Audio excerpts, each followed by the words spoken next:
আপনারা জেনেছেন উনি এই জন্মের পর থেকে উনি ছোটবেলা থেকে যেভাবে মানুষের জন্য কাজ করছেন, আজকে সারা দেশে ওনার জন্য মানববন্ধন হয়, এটা আমাদের জন্য গর্বিত। কারণ আমরা সোনারঘাট মাধবপুর শুধু ওনাকে সত্য দেখি না, উনি বাংলাদেশের এমন কোন টেকটপ থেকে টেকলিগিয়া কুষ্টা থেকে পাতুলিয়া প্রতিটি জায়গায় ওনার অবস্থান আছে।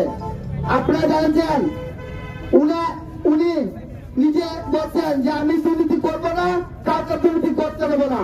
আমি ওনার পাশে ছোটবেলা থেকে বড় হচ্ছি, ওনাকে দেখেছি, উনি আমাদেরকে শিখেছেন যে কোন ধরনের দুর্নীতি আমার কাছে থাকলে এগুলো করা যাবে না। আমরা চেষ্টা করি কোন ধরনের মানুষের যেন কষ্ট না হয়, কোন দুর্নীতি হয়, এগুলোতে আমরা কোনোভাবে আমরা এগুলোতে যাই না। তাই আমি আপনাদেরকে বলবো আজকের এই প্রতিবাদ মানববন্ধন থেকে এবং মানববন্ধন থেকে আমরা আরো সামনে যদি আসামি না দেওয়া হচ্ছে কোন পরিস্থিতি আমরা হচ্ছে বড় আন্দোলন দিতে বাধ্য হবো।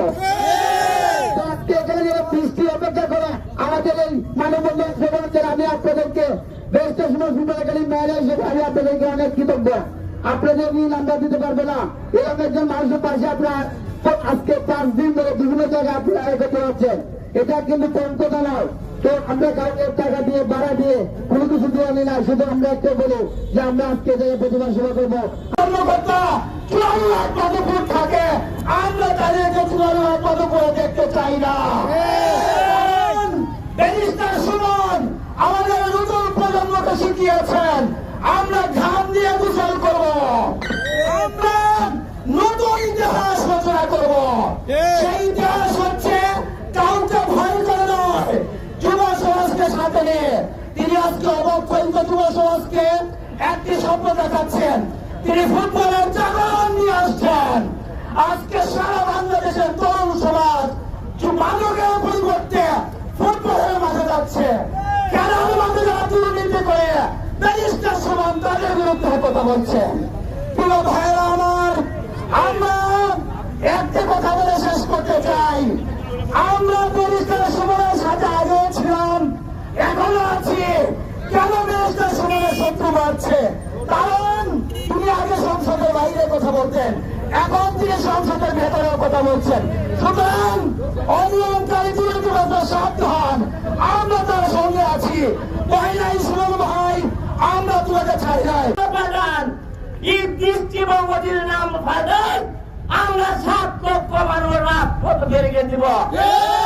সংগ্রামী ছাত্র বন্ধুরা আমার, প্রশাসন ভাইদেরকে দৃষ্টি আকর্ষণ করে বলতে চাই, আমরা আইনের উঠে না।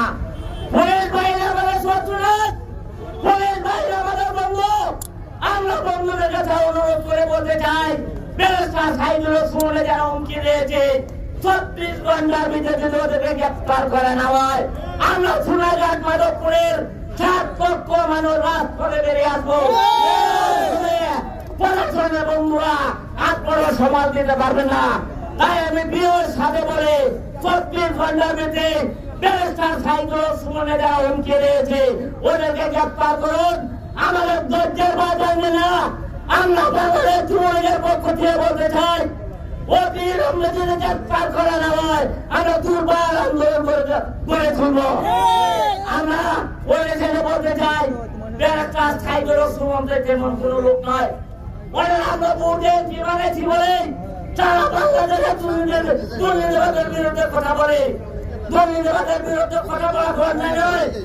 ওই যদি ন্যায় কথা বলে, আপনারা যদি সৎ থাকেন তাহলে মোকাবিলা করেন যে আমরা সৎ আছি, আমাদেরকে কেন মিথ্যা অপবাদ দিচ্ছেন?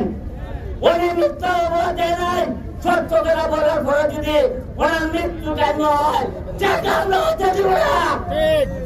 ওই ছাত্রবাসীকে হতে দেওয়া যাবে না দেওয়া যায়। দুর্বার আন্দোলনের জন্য প্রস্তুতি নেন।